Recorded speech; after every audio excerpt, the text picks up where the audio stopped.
Drop it.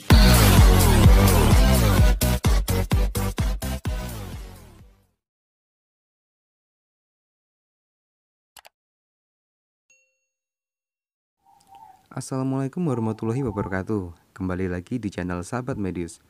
Pada video kali ini, Sahabat Medis ingin membahas mengenai SKB CPNS khususnya di bidang kesehatan dengan materi ASI eksklusif dan imunisasi. Sebelum kita masuk ke soal dan pembahasan, jangan lupa dukung terus channel Sahabat Medis dengan cara klik tombol like dan subscribe agar channel ini bisa semakin berkembang. Oke, langsung aja kita masuk ke soal yang pertama. Kolostrum merupakan ASI yang berwarna kekuningan, kental, dan mengandung zat gizi dan antibodi yang lebih tinggi dibandingkan dengan ASI matur. Kolostrum tersebut keluar pada hari ke A. Hari ke-1 setelah kelahiran, B. Hari ke-1 sampai ke-2 setelah kelahiran, C. Hari ke-1 sampai ke-3 setelah kelahiran, D. Hari ke-1 sampai ke-4 setelah kelahiran, atau E. Hari ke-1 sampai ke-5 setelah kelahiran. Dan jawaban yang paling tepat adalah C. Hari ke-1 sampai ke-3 setelah kelahiran. Kolostrum keluar di hari ke-1 sampai ke-3 kelahiran bayi, berwarna kekuningan, kental. Kolostrum mengandung zat gizi dan antibodi yang lebih tinggi daripada ASI matur. Kandungan gizi antara lain protein 8,5%, lemak 2,5%, sedikit karbohidrat 3,5%, garam dan mineral 0,4%, air 85,1%. Lanjut ke soal berikutnya.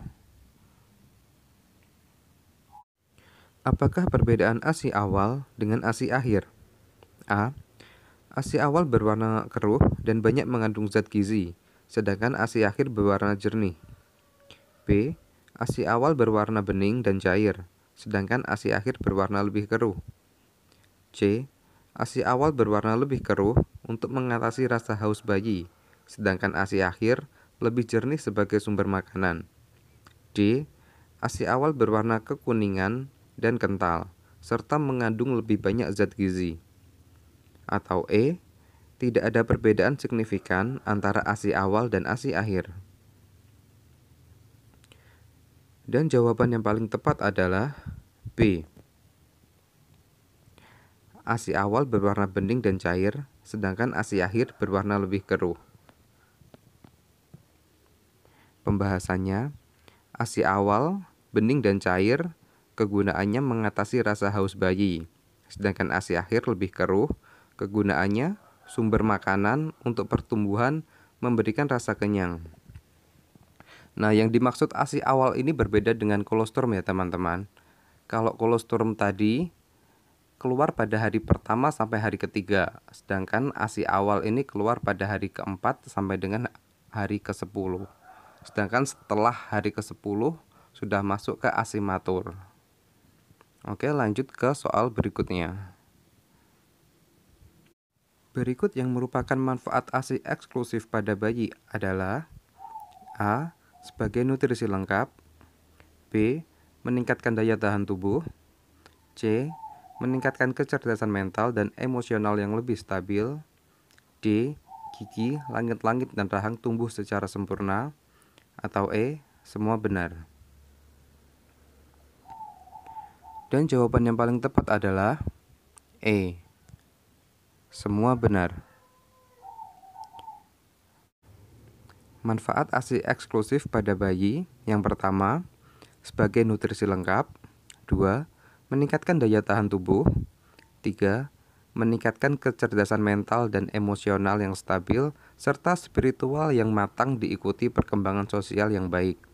4. Mudah dicerna dan diserap. 5. Gigi, langit-langit dan rahang tumbuh secara sempurna. 6. Memiliki komposisi lemak, karbohidrat, kalori, protein dan vitamin. 7. Perlindungan penyakit infeksi meliputi otitis media akut, diare dan saluran pernafasan. 8. Perlindungan alergi karena ASI mengandung antibodi. 9. Memberikan rangsang intelijensi dan saraf. Dan 10. Meningkatkan kesehatan dan kepandaian secara optimal. Lanjut ke soal berikutnya. Berikut ini yang bukan termasuk manfaat ASI eksklusif bagi ibu adalah: A. Terjalin kasih sayang. B. Membantu menunda kehamilan atau KB alami. C. Membantu penurunan berat badan pasca melahirkan. D. Mempercepat pemulihan kesehatan. Atau E. Semua benar.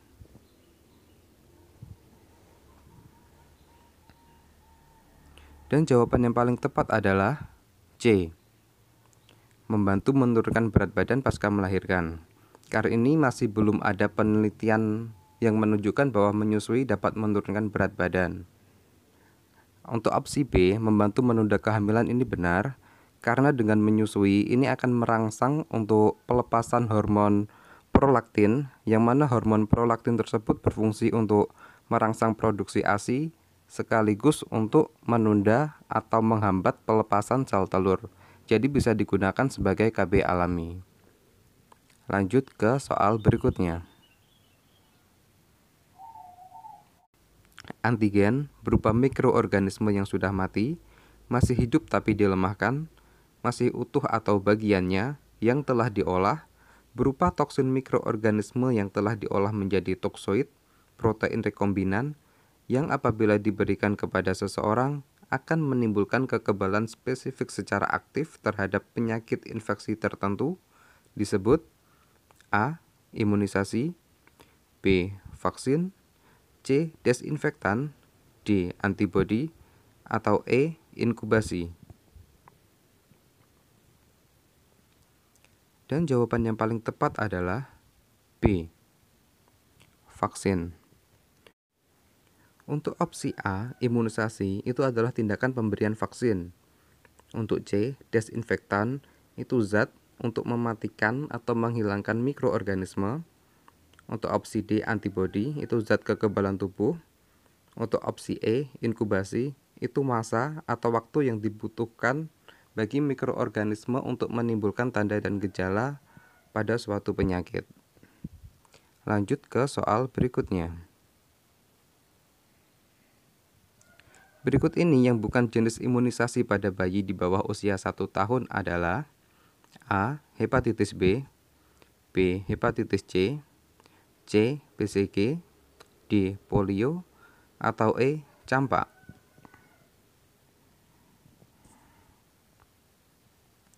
Dan jawaban yang paling tepat adalah B. Hepatitis C. Nah, berikut ini adalah imunisasi yang diberikan pada bayi usia di bawah 1 tahun. Yang pertama, hepatitis B diberikan pada usia 0 sampai 7 hari. Kemudian BCG diberikan pada usia bayi 1 bulan. Kemudian polio diberikan pada usia bayi 1, 2, 3, dan 4 bulan. Kemudian DPT, HB, dan HIB diberikan pada usia bayi 2, 3, dan 4 bulan. Lalu campak diberikan pada bayi usia 9 bulan. Lanjut ke soal berikutnya. Berikut ini merupakan sasaran pemberian imunisasi kecuali A. Bayi, B. Balita, C. Anak usia SD, D. Wanita dalam usia subur, atau E. Lansia. Dan jawaban yang paling tepat adalah E. Lansia. Kita masuk ke pembahasannya. Untuk sasaran imunisasi pada bayi sudah kita bahas di soal sebelumnya. Lalu untuk sasaran imunisasi pada balita, pemberian imunisasi DPT, HB, dan HIB pada usia 18 bulan dan campak pada usia 24 bulan. Kemudian sasaran imunisasi pada anak sekolah dasar, pada kelas 1 SD pemberian imunisasi campak dan TT. Kemudian pada kelas 2 dan 3, pemberian imunisasi TD. Lalu sasaran imunisasi pada wanita usia subur, yaitu pemberian imunisasi TT1 sampai dengan TT ke-5. Lanjut ke soal berikutnya.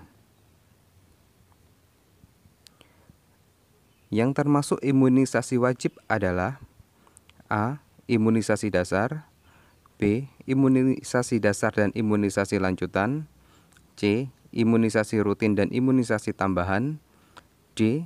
Imunisasi rutin, tambahan, dan imunisasi khusus, atau E. Semua benar. Dan jawaban yang paling tepat adalah D. Imunisasi rutin, tambahan, dan imunisasi khusus. Imunisasi wajib merupakan imunisasi yang diwajibkan oleh pemerintah untuk seseorang sesuai dengan kebutuhannya dalam rangka melindungi yang bersangkutan dan masyarakat sekitarnya dari penyakit menular tertentu. Imunisasi wajib terdiri atas imunisasi rutin, imunisasi tambahan, dan imunisasi khusus. Lanjut ke soal berikutnya. Vaksin diklasifikasikan menjadi dua, yaitu vaksin untuk virus dan vaksin untuk bakteri. Berikut ini yang merupakan vaksin untuk bakteri adalah A. Polio, B. Campak, C. BCG, D. Cacar air, atau E. Semua benar. Dan jawaban yang paling tepat adalah C. BCG. Karena vaksin BCG adalah vaksin yang diberikan untuk menghindari dari bakteri tuberkulosis. Lanjut ke soal berikutnya.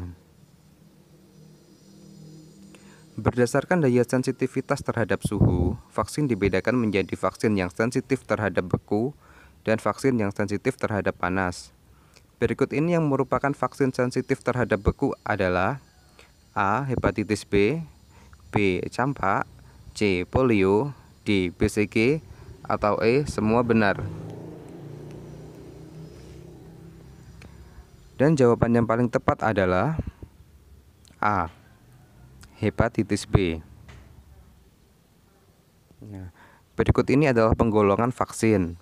Vaksin yang sensitif terhadap beku meliputi vaksin DT, TT, TD, hepatitis B, dan DPT, HB, dan HIB. Sedangkan vaksin yang sensitif terhadap panas yaitu vaksin campak, polio, dan BCG.